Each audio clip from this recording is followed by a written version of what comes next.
మునక్కడ టమాటా curry ఈజీగా తొందరగా చాలా టేస్టీగా ఎలా వండుకోవాలో చూద్దాం. టిఫిన్ బాక్స్లో కూడా చాలా టేస్టీగా ఉంటుంది ఈ కర్రీ.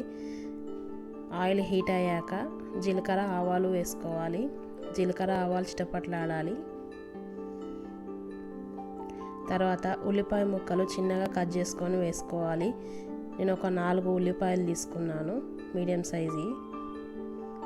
తర్వాత పచ్చిమిర్చి ఒక 3 కట్ చేసి వేసుకోవాలి. తర్వాత వేయించిన జీలకర్ర మెంతి పొడి వేసుకోవాలి, 1/4 టేబుల్ స్పూన్ వేసుకొని కలుపుకోవాలి. ఉల్లిపాయ ముక్కలు మంచిగా మగ్గించుకోవాలి.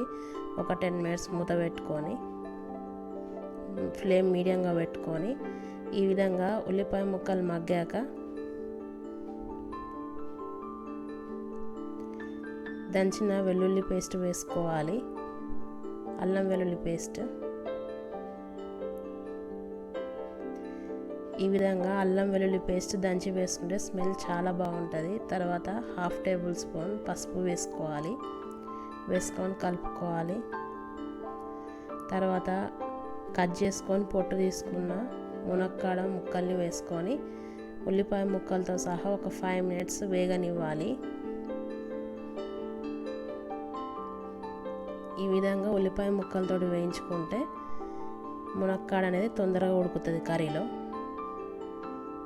తర్వాత చిన్నగా కట్ చేసి పెట్టుకున్న టమాటాలు వేసుకోవాలి, వేసుకొని కలుపుకోవాలి. టమాటాలు నేను ఒక 4 తీసుకున్నాను, 4 నుండి 6 దాకా తీసుకోవచ్చు. ఈ విధంగా కలుపుకొని టమాటా పూర్తిగా మగ్గేదాకా మూత పెట్టుకొని ఉడికించుకోవాలి.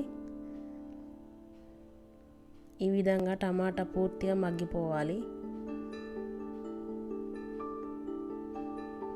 తర్వాత 1 టేబుల్ స్పూన్ కారం వేసుకున్నాను.